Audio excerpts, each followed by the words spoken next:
2026 সালের পশ্চিমবঙ্গের যে হাই ভোল্টেজ বিধানসভার ভোট, তার প্রথম দফার ভোট প্রায় শেষ লগ্নে এসে পৌঁছেছে। আর ঘণ্টাখানেক বাকি আছে ভোট গ্রহণ পর্ব মিটতে। কোথাও কোথাও যদি লাইন দীর্ঘ থাকে সেটা আরও কিছুক্ষণ গড়াতে পারে, কিন্তু মোটামুটি প্রায় শেষ লগ্নে এসে পৌঁছেছে, এটা বলা যেতে পারে।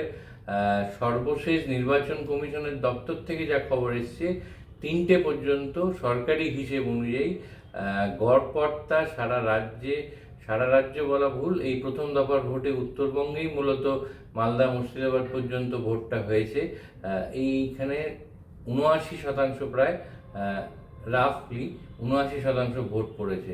মনে রাখতে হবে কিন্তু এই টার্ন আউটটা, এই যে গরম, আজকে প্রচণ্ড ভ্যাপসানি গরম, হিউমিডিটি, তার মধ্যে 79%-এর বেশি ভোট 3টের মধ্যে পড়ে যাওয়াটা কিন্তু একটা খুব আনপ্রেসিডেন্টেড ব্যাপার। যদিও দেখা যায় সার্বিকভাবে পশ্চিমবঙ্গে প্রতিবারই ভোটার টার্ন আউট খুব বেশি হয়। 2024 সালে যেটা শেষ লোকসভা নির্বাচন হয়েছিল, সেখানেও আমরা দেখেছিলাম প্রায় ওই 79%, শেষকালে ভোটটা হয়েছিল, কোনো কোনো জায়গায় 82% মতো উঠেছিল। কিন্তু এবারে যা গতি প্রকৃতি দেখা যাচ্ছে, এই সংখ্যাটা কেউ বলছেন 85, কেউ বলছেন 90% ছুঁয়ে যেতে পারে ভোট শেষ হওয়া পর্যন্ত। কিছু কিছু জায়গায় অলরেডি কিন্তু 80%-এর উপরে ভোটার টার্ন আউট ছাড়িয়ে গেছে। এই যে ভোটার টার্ন আউট এত হাই হওয়া, এটার পেছনে নানান রকমের যুক্তি, তর্ক, বিশ্লেষণ ইতিমধ্যেই শুরু হয়ে গেছে।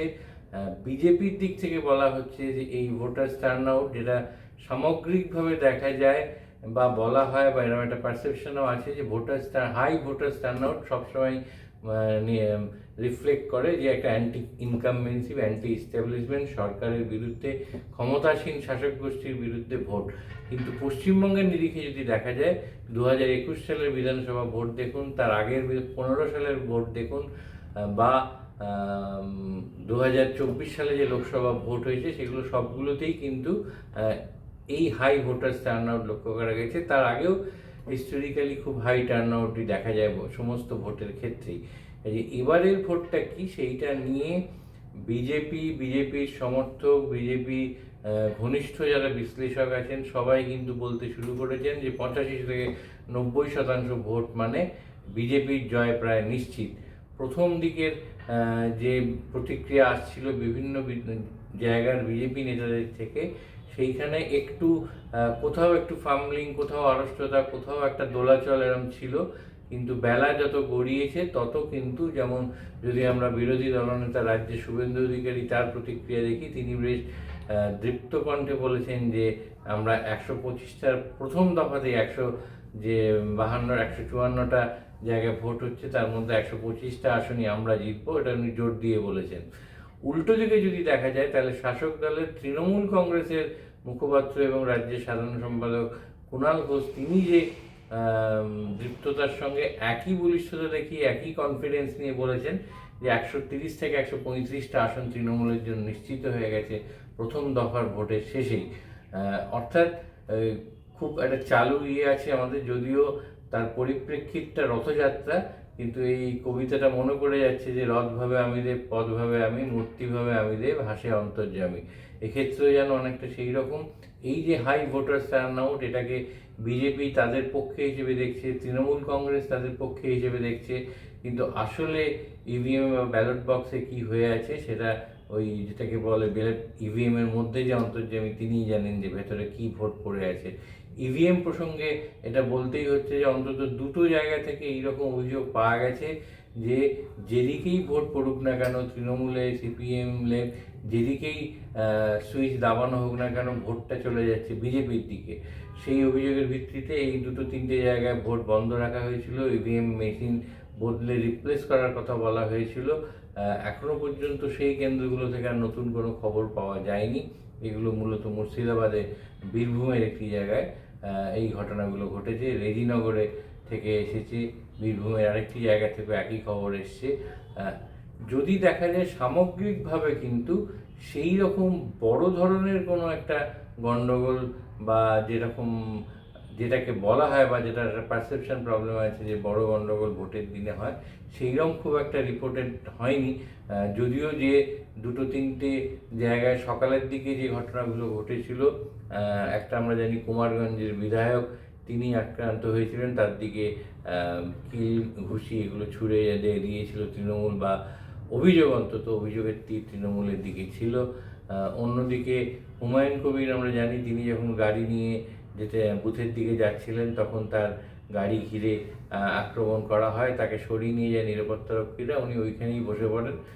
ওখানেই তিনি প্রায় একটা কাইন্ড অফ অনশনে বসে পড়েছেন আর কি, বা বলা যেতে পারে মূল যে বিধানসভা চত্বরের অনেকগুলো বুথ সেইগুলো থেকে দৃষ্টি সরিয়ে উনি একটা জায়গাতেই বসে পড়েছেন। এই দুটো ঘটনা ছিল। আর একটা ঘটনা ছিল সকালবেলা যখন শুভেন্দু অধিকারী যাচ্ছিলেন বিভিন্ন বুথ পরিদর্শনে, তখন তাকে লক্ষ্য করে জয় বাংলা স্লোগান ওঠে, কিছু তেড়ে যায় তৃণমূলের সমর্থকরা, এইসব ঘটনা ঘটে। তখন শুভেন্দু অধিকারীকেও বেশ উত্তেজিত হতে দেখা যায়। পরের দিকে উনি তার সেই উত্তেজনা প্রশমন করে যে প্রতিক্রিয়া জানিয়েছিলেন তাতে একটা ইতিবাচক সাড়া পাওয়া গিয়েছিল।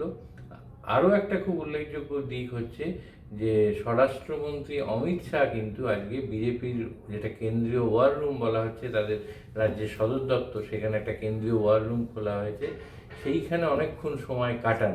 সেইখানে তার বডি ল্যাঙ্গুয়েজ কিন্তু দীর্ঘদিনের সাংবাদিকতা বা ভোট কভার করার অভিজ্ঞতা থেকে দেখলে বোঝা যেতে পারে খুব একটা বোধহয় একটা পজিটিভ বা আশাব্যঞ্জক ছিল না।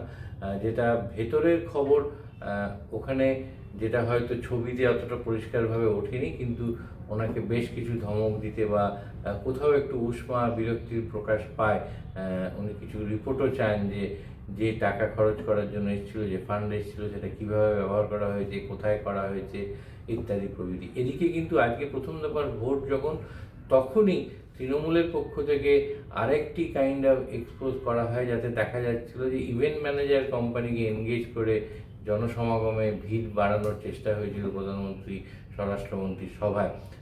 অর্থাৎ যে সভাগুলোয় বিজেপির লোক দেখা গেছে সেটার পেছনে কিন্তু জনগণের একটা স্বতঃস্ফূর্ত সাড়া ছিল না, বা যতটা ছিল তার চেয়ে অনেক বেশি ছিল ইভেন্ট ম্যানেজার কোম্পানি থেকে সংগ্রহ করা লোক। এগুলো সবই অভিযোগের ব্যাপার, এগুলো সমস্তই প্রমাণ সাপেক্ষ, কিন্তু এই অভিযোগগুলো উঠেছে, এবং অভিযোগ যখন ওঠে তখন সেটা কিছুটা হলেও বা একটা সেকশনের মধ্যে নিশ্চয়ই একটা প্রভাব ফেলে। এই যে নানান ঘটনা ঘিরেই প্রথম দফার যে ভোট, সেটা একেবারে বলা যেতে পারে একটা টানটান উত্তেজনা। কিন্তু আরও একটা সিগনিফিক্যান্ট দিক যে এই একই দিনে যখন ভোট হচ্ছে তখন কিন্তু প্রথম দিকটায় প্রধানমন্ত্রী নরেন্দ্র মোদীর একটা জনসভা ছিল, পরে স্বরাষ্ট্রমন্ত্রীর জনসভা ছিল, মমতা ব্যানার্জির বেশ কয়েকটি পথসভা ছিল। এর যে কভারেজগুলো, সেই কভারেজগুলোই যেন বিভিন্ন বেসরকারি এবং সরকারি, বেসরকারি টেলিভিশনই বলবো, এবং যেগুলো বৈদ্যুতিক বা ডিজিটাল মিডিয়া, সেখানে ভীষণভাবে প্রাধান্য পেয়েছে। অর্থাৎ এটা থেকে ধরে নেওয়া যেতে পারে, একটা অ্যাসাম্পশন করা যেতে পারে যে আর বড় কোনো ধরনের ঘটনা আসেনি, যেগুলো কিন্তু এই জনসভার রিপোর্টেজগুলোকে ঢেকে সেইগুলো কভারেজ দেখানো যেতে পারে। এমনিতে আরেকটা জিনিস মনে করা হয় যে যে কোনো ভোটের সময়, ভোটের দিনের শেষে রাজনৈতিক দলগুলোর যে প্রতিক্রিয়া এবং বডি ল্যাঙ্গুয়েজ, সেইটা দেখে অনেক সময় বোঝা যায়। আজকে কিন্তু দিনের শুরুর দিকের যা যা ঘটনা ঘটেছে, সেখানে যে কটাই হোক তার অভিযোগের তীর তৃণমূলের দিকে, আর অভিযোগগুলো সবই এসছে বিজেপির দিক থেকে। সেইটা দেখে কিন্তু একটা অনুমান করা যেতেই পারে যে যতটা মনে করা হয়েছিল কেন্দ্রীয় যেটা ফোর্স, যেটা সেন্ট্রাল ফোর্স, তারা, ইলেকশন কমিশন এবং বিজেপিও নাকি সাংগঠনিকভাবে অনেকটা মজবুত হয়েছে, তারা একটা সমানে সমানে প্রতিবাদ গড়ে তুলবে, তার কিন্তু লক্ষণ একেবারেই দেখা যায়নি। বেশ কিছু জায়গা থেকে এমন কিছু ছবিও এসেছে যেখানে যে বুথ ক্যাম্প অফিসগুলো হয়, সেখানে বিজেপির অফিসগুলোয় প্রায় জনমানব শূন্য হয়ে বসে আছে। ওই ক্যাম্প অফিসগুলো ম্যানেজ করার মতো লোকও দেখা যায়নি। তো এই সব ঘটনা কিন্তু প্রথম দফার ভোটে ঘটেছে। আর এমনি যেটা মনে করা হয় যে জোট যার মুলুক তার, এটা কতটা কাম্য, কতটা আইডিয়াল, এটা নিয়ে বিবাদ বিতর্ক হতে পারে, কিন্তু কথাটা ভীষণভাবে সত্যি। অর্থাৎ যার যে জায়গায় জোর থাকে সেই কিন্তু সেখানে এইগুলো দেখাতে পারে। এটা করা উচিত কি উচিত না, আমি আবার বলছি, অবশ্যই উচিত নয়। যতটা শান্তিপূর্ণভাবে মানুষ একেবারে জনসাধারণ, আম জনতা শান্তিপূর্ণভাবে তাদের নিজেদের ভোট প্রয়োগ করতে পারে, যাতে ইউনিভার্সাল অ্যাডাল্ট ফ্র্যাঞ্চাইজি এক্সারসাইজ করতে পারে, সেটাই সবচেয়ে কাম্য। কিন্তু সেইখানেই প্রতিরোধহীন জোর খাটায় লোকে, যেখানে তাদের জোর আছে, এটাও মাথায় রাখতে হবে। অর্থাৎ যেটা মনে করা হচ্ছিল যে বিজেপির দিক থেকে একটা শক্তপোক্ত মজবুত একটা গড়ে তোলা হবে, সেটার কিন্তু লক্ষণ খুব একটা দেখা যায়নি এখনো পর্যন্ত। শেষমেশ কি রেজাল্ট হবে সেটা তো 4 তারিখের পরেই দেখা যাবে। আর আজকে পুরো ভোট পর্ব শেষ হওয়ার পরে যে প্রতিক্রিয়াগুলো সরকারিভাবে আসবে, সেগুলো দেখেও একটা ইঙ্গিত তো নিশ্চয়ই পাওয়া যাবে। একথা বলার সঙ্গে সঙ্গে এভরিথিং সেড অ্যান্ড ডান এটাও মনে রাখতে হবে, আপনি যদি 2021 সালের বিভিন্ন টেলিভিশন চ্যানেলের আর্কাইভস থেকে তখনকার প্রতিক্রিয়াগুলো খুঁজে বার করেন, বা 2024 সালের লোকসভা নির্বাচনের পরে, সেখানেও কিন্তু একইভাবে বিজেপির তরফ থেকে দাবি করা হয়েছিল, কোনো অভিযোগ নেই, ইলেকশন কমিশন, সেন্ট্রাল ফোর্স তাদের রোল খুব ভালোভাবে প্লে করেছে, এবং আমরা খুবই কনফিডেন্স যে আমরা এতগুলো আশা নিয়ে, যেমন গত বিধানসভায় বলেছিল 200 সিট ক্রস করে যাব, বিধানসভায় বলেছিল আমরাই সংখ্যাগরিষ্ঠ 30-এর বেশি আসন নিয়ে আসবো, এগুলো একেবারে উল্টো ফলাফল হয়েছিল।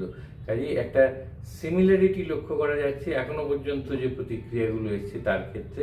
কাজে এই প্রতিক্রিয়াগুলোকেও কিন্তু একেবারে ধ্রুব সত্য বলে ধরে নেওয়া যায় না। তবু আমাদের অপেক্ষা করতে হবে দিনের শেষে 6টা, 6:30টার পরে যখন পার্সেন্টেজটা সরকারিভাবে পাওয়া যাবে এবং রাজনৈতিক দলের প্রতিক্রিয়াগুলো পাওয়া যাবে, একটা ইঙ্গিত আভাস পাওয়া যাবে যে কোন দিকে যাচ্ছে। তবে এই মুহূর্তে দাঁড়িয়ে যেটা বলা যেতে পারে, বিজেপি এবং তৃণমূল কংগ্রেস সমানভাবে কনফিডেন্স, আত্মবিশ্বাসী যে জয় তাদের জন্য, জাস্ট সময়ের অপেক্ষা, এবং প্রথম দফার ভোটের শেষেই সেই ইঙ্গিত একেবারে স্পষ্ট। আমরা অপেক্ষা করে থাকবো শেষমেশ 4 তারিখের পরে কি রেজাল্ট আসে তার দিকে। আনন্দ আর ভালোবাসার দীপ্তিতে গড়া সমুজ্জ্বল পরমা, ঠিক তোমারই মতো। শ্যাম সুন্দর কোম্পানি জুয়েলার্স, আগরতলা, উদয়পুর, ধর্মনগর, কলকাতা।